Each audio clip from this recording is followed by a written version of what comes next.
ये आकाशवाणी है। प्रस्तुत है कार्यक्रम सुर्खियों में। इसके अंतर्गत सुनिए किसानों की सशक्तिकरण के लिए सरकार के प्रयासों पर चर्चा। इसमें भाग ले रहे हैं कृषि विशेषज्ञ हरबीर सिंह और आकाशवाणी संवाददाता कमल कुमार प्रजापति।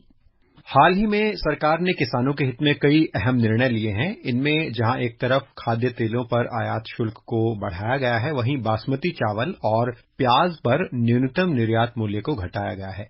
इसके अतिरिक्त सरकार ने किसानों की आय और जीवन स्तर में सुधार को लेकर 14,000 करोड़ रुपए की लागत वाली 7 परियोजनाओं को भी अपने मंत्रिमंडल के निर्णय में मंजूरी दी थी और आज हम इन अहम कदमों पर कार्यक्रम में बात करने वाले हैं। हमारे साथ कार्यक्रम में शामिल हैं कृषि विशेषज्ञ हरबीर सिंह। हरबीर जी, बहुत बहुत स्वागत है।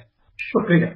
हरबीर जी, सबसे पहले हम आपसे यही समझना चाहेंगे, जिस तरह से सरकार ने खाद्य तेलों पर आयात शुल्क को 0% से 20% तक और जिसका कुल प्रभावी शुल्क 27.5% तक हो जाता है, उसको बढ़ा दिया है। इस निर्णय का सोयाबीन और जो खासतौर पर हरे चने का उत्पादक किसान है, उसको लेकर इसका क्या महत्व है और इस कदम से जो खासतौर पर रबी फसलों की बुआई है या सरसों की कीमतें हैं, उन पर क्या असर पड़ सकता है। और इसके अतिरिक्त हम आपसे ये भी समझना चाहेंगे, जो एडिबल ऑयल्स हैं उसमें जो मूल शुल्क है उसको 32.5% तक जब बढ़ा दिया गया है, तो इस निर्णय से सरसों, सूरजमुखी, मूंगफली फसलों की मांग किस तरह से प्रभावित होगी और इससे किसानों को किस तरह का लाभ आपको मिलता हुआ नजर आता है। ये महत्वपूर्ण फैसले हैं और सरकार ने ये जो फैसले हैं वो किसानों के हितों को ध्यान में रख करके लिए हैं।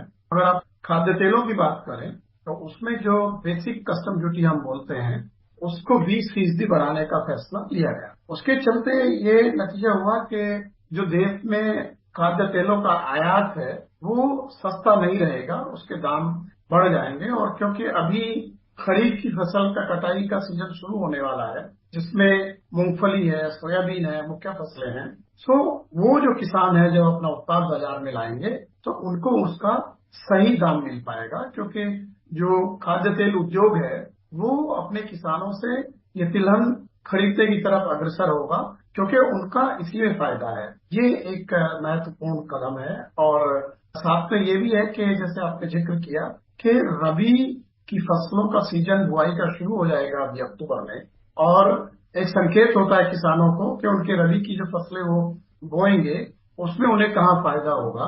अब उसमें जो तिलहन फसल है, जो सबसे बड़ी तिलहन फसल है, ये हमारा जो सरसों है, उसके किसानों को भी संकेत है कि सरकार बाजार में सस्ते खाद्य तेलों का आयात नहीं होने देगी। इसलिए अगर वो सरसों की फसल की बुआई करते हैं तो वो उनके हित में रहेगा। तो ये खाद्य तेलों से जुड़ा जो फैसला है ये काफी महत्वपूर्ण है, क्योंकि ये भी था कि ज्यादा आयात होने से देश में खाद्य तेलों के दाम गिर गए थे। तो अगर दाम ज्यादा कम होंगे तो फिर घरेलू जो उद्योग है वो थोड़ा तिलहन खरीदने से हिचकेगा। तो मेरे ख्याल से ये सही समय पर डिसीजन लिया गया। और इसके चलते जैसे आपने खुद जिक्र किया है कि जो सूरजमुखी तेल है उसके ऊपर जो ड्यूटी बढ़ने से अब वो 32.5% का उसके ऊपर अब सीमा शुल्क लगेगा। और जो क्रूड सोयाबीन और ये क्रूड पाम तेल है, क्योंकि पाम ऑयल का काफी इम्पोर्ट हमारे यहाँ होता है, उसमें 0 सीमा शुल्क का उसको 20% कर दिया गया है। तो ये मेरे ख्याल से काफी बेहतर कदम है, क्योंकि जो कच्चे तेल है उन पे प्रभावी शुल्क 27.5% हो जाएगा और रिफाइंड के ऊपर ये 35% से ज्यादा हो जाएगा। इसी तरह अगर हम बासमती चावल की बात करें तो सरकार ने इसके निर्यात को फायदा पहुंचाने के लिए भी एक अहम निर्णय लेते हुए न्यूनतम निर्यात मूल्य को हटा दिया है। तो किस तरह से इससे निर्यात और मांग में वृद्धि हो सकती है और कैसे इसका किसानों को लाभ होगा? भारत बासमती का सबसे बड़ा निर्यातक देश है। हम सालाना करीब 50,000 करोड़ का बासमती चावल निर्यात करते हैं देश से। तो देश की जो कृषि अर्थव्यवस्था है उसके लिए बासमती की एक काफी बड़ी भूमिका है। और अभी क्योंकि बासमती की फसल कुछ दिन में बाजार में आने लगेगी, ऐसे में निर्यातकों को निर्यात करने की सहूलियत देना किसानों के लिए फायदेमंद होगा। असल में पिछले साल सरकार ने बासमती के निर्यात के ऊपर न्यूनतम निर्यात मूल्य लागू किया था $1,200 प्रति टन का। बाद में उसको संतुलित करके $950 प्रति टन का न्यूनतम निर्यात मूल्य किया था। असल में उसके पीछे वजह यह थी कि काफी सारा निर्यात बासमती के नाम पर दूसरे चावल का हो रहा था, तो ये भी देखना था सरकार को। उस वक्त चावलों के दाम बढ़ रहे थे कि बासमती के नाम पर दूसरा निर्यात ना हो, प्लस हमारे बासमती का जो एक दुनिया में जो इमेज है उसके ऊपर भी प्रतिकूल असर ना पड़े। तो जो एपिडा एक वाणिज्य मंत्रालय के तहत एक संस्था है, वो बासमती के निर्यातकों को रजिस्ट्रेशन कम एलोकेशन सर्टिफिकेट जारी करती है। कोई भी निर्यातक को वो सर्टिफिकेट लेना जरूरी होता है। उसमें कहा गया था कि जो निर्यातक यहाँ आवेदन करेंगे उनका जो निर्यात मूल्य होगा वो इस दाम से कम नहीं होना चाहिए, $950 से। अब सरकार को लगा कि इसको हटाना चाहिए, क्योंकि निर्यात में काफी प्रतिस्पर्धा है और पाकिस्तान हमारा एक बड़ा प्रतिस्पर्धी देश है बासमती चावल के निर्यात में, और एक तो उनकी मुद्रा काफी कमजोर है डॉलर के मुकाबले, और इसलिए वो उसका फायदा उठा रहे थे। और निर्यातकों की भी मांग थी हमारे देश के कि इसको खत्म किया जाए। और अभी नई फसल आने वाली है, तो बासमती का जो धान है उसकी कीमतें कुछ कम हो गई थी, लेकिन अब मुझे लगता है कि जो निर्यातक है वो यहाँ पर हमारे जो घरेलू किसान हैं उनको काफी बेहतर दाम देंगे। और हरियाणा जैसे राज्य में जो धान की कुल फसल है उसका करीब 56% जो है वो बासमती धान होता है। तो ये लाखों लाख किसानों के लिए इसका फायदा होगा, ताकि उनको बासमती धान के बेहतर दाम मिल पाए और हमारा जो पारंपरिक निर्यात बाजार है वहाँ हमारी मजबूती बनी रहेगी। इसलिए बासमती का एमईपी खत्म करना एक बड़ी पहल है। इसी तरह प्याज की अगर हम बात करें तो प्याज पर जो न्यूनतम निर्यात मूल्य है उसको 40% से घटाकर 20 कर दिया गया है। इस निर्णय से आपको क्या लगता है कि जो प्याज उत्पादक किसान हैं उनको किस प्रकार से लाभ होगा, और प्याज के निर्यात में क्या आपको लगता है कि इससे संभावनाएं और लाभ बढ़ेंगे? एशियाई देश जो हमारे हैं और मिडिल ईस्ट के जो देश हैं वहाँ पर भारत प्याज का एक बड़ा निर्यातक देश है, और पिछले दिनों हमारे देश में प्याज की कीमतें काफी ज्यादा बढ़ गई थी। जो पिछले साल की फसल है उसको लेकर भी चैलेंज था, तो सरकार ने प्याज के निर्यात पर रोक लगा दी। उसके बाद मई से थोड़ा पहले शायद अप्रैल में प्याज के निर्यात को तो अलाउ कर दिया गया था, अनुमति दे दी गई थी निर्यात की, लेकिन प्याज के ऊपर $550 प्रति टन का न्यूनतम निर्यात मूल्य तय किया गया और 40% जो है वो निर्यात शुल्क लगाया गया। तो अभी के फैसले में दो चीजें की गई हैं। एक तो जो एक्सपोर्ट ड्यूटी है, इससे हम निर्यात शुल्क कहते हैं, उसको घटा करके 20% कर दिया गया है, और जो न्यूनतम निर्यात मूल्य है उसकी शर्त को खत्म कर दिया गया है। और अभी क्योंकि खरीफ की फसल प्याज की आने वाली है, हालांकि प्याज की जो मुख्य फसल है वो रबी की फसल होती है, लेकिन अभी प्याज बाजार में आ जाएगा, तो ऐसे में सरकार ने निर्यात के लिए रास्ता खोल दिया है, जिससे कि किसानों के लिए दाम नीचे ना आए, और जो निर्यातक हैं और कुछ किसान संगठन भी निर्यात करते हैं वो निर्यात का फायदा उठाएं। अगर हम हाल ही के कुछ कैबिनेट डिसीजंस की बात करें तो सरकार ने 14,000 करोड़ रुपए की 7 योजनाओं को मंजूरी दी थी। इसमें से एक अहम है डिजिटल कृषि मिशन। तो आप इस मिशन के बारे में क्या टिप्पणी करना चाहेंगे?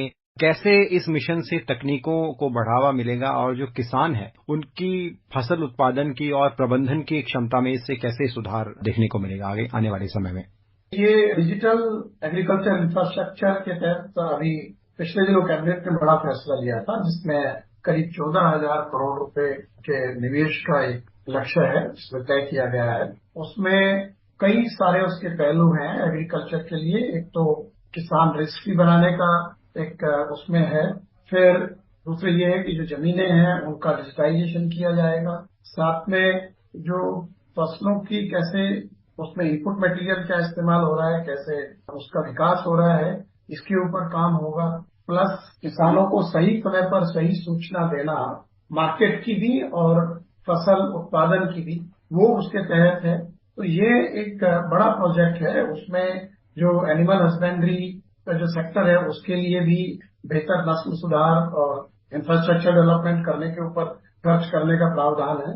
तो और ये विलेज रजिस्ट्री उसमें बनेगी कि गांव की जो भौगोलिक स्थिति है, वहाँ जमीन कैसी है, उसमें जमीन के जो प्रकार है, मिट्टी की जो उसके उर्वर तत्व है वो किस तरीके से है, जिससे कि बेटर प्लानिंग की जा सकती है, या कभी कोई डिजास्टर आता है, फ्लड या उस तरीके की चीजें होती हैं, तो उस वक्त प्रभावी तरीके से उससे कैसे निपटा जा सकता है, क्लाइमेट चेंज का जो चैलेंज है उसको भी एड्रेस करने का इसमें प्रावधान है। तो ये एक बड़ा कार्यक्रम है।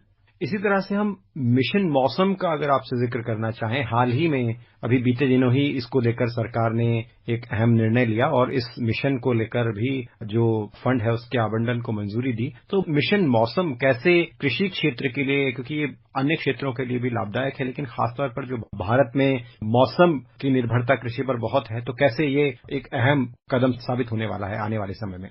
देखिए, मिशन मौसम में एक बड़ी बात यह है कि जो हमारा क्लाइमेट चेंज का जो चैलेंज निकल के आ रहा है सामने, उसके बारे में सटीक जानकारी हासिल करना और उस तरीके के मौसम के लिए मॉडल विकसित करना कि ताकि समय रहते सूचनाएं मिले और उसको कोई भी चैलेंज अगर आता है उसको कैसे मिटिगेट कर सकते हैं, ये जो पहलू उसमें मिशन मौसम में है। और इसमें जो एडवांस टेक्नोलॉजी है, जो भी उस तरीके का संसाधन हो सकता है टेक्नोलॉजी के, उन सब का इस्तेमाल करके सटीक जानकारी और सही कदम कैसे उठाए जा सकते हैं किसी भी परिस्थिति से निपटने के लिए और लोगों को जागरूक रखने के लिए, और खासतौर से जो क्लाइमेट चेंज का जो चैलेंज है उसको हम कैसे एड्रेस करें। और कृषि के अलावा जो दूसरे क्षेत्र भी हैं वो मौसम की सही जानकारी लेकर के कैसे फैसले ले सकते हैं और किस तरीके के बिजनेस अपॉर्चुनिटी भी देख सकते हैं, और अगर कोई रिस्क है उसको कैसे मिटिगेट कर सकते हैं,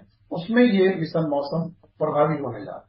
इसके अलावा जो अन्य योजनाओं को मंजूरी दी थी सरकार ने, जिसमें डेयरी और पशुपालन को लेकर फंड का आवंटन, फसलों की सुरक्षा और पोषण, कृषि को लेकर प्रबंधन में सुधार के संबंध में एक अहम निर्णय, और जितने भी ये पहले हैं, आपको क्या लगता है इससे कैसे जो भारत का पूरा एक कृषि का इकोसिस्टम है वो प्रभावित हो सकता है, कैसे उसको लाभ पहुंचने की संभावना है अगर सरकार तमाम इन योजनाओं के जरिए कृषि क्षेत्र पर फोकस कर रही है? देखिए, पिछले दिनों सरकार ने जो जलवायु अनुकूल 109 किस्में भी जारी की थी प्रधानमंत्री जी ने, ये भी उसमें एक महत्वपूर्ण कदम रहा पीछे।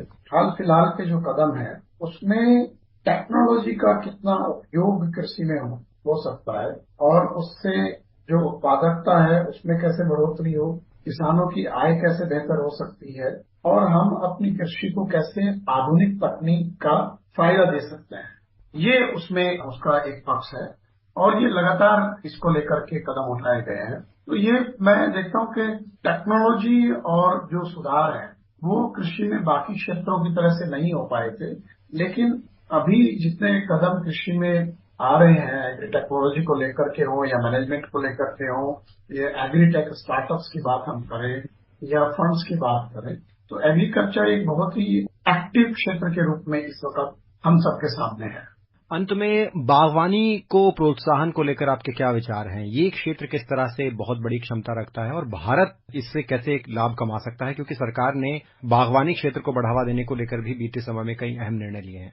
बिल्कुल, देखिए, बागवानी का अगर हम देखें, जो हमारा हॉर्टिकल्चर पूरा समाहित करें उसमें फल और सब्जियों को, उनका जो उत्पादन है वो अब हमारे खाद्यान्न उत्पादन को भी पार कर गया है। और ये बागवानी के जो उत्पाद होते हैं वो उनका वैल्यू ज्यादा होती है, उनका दाम ज्यादा होता है।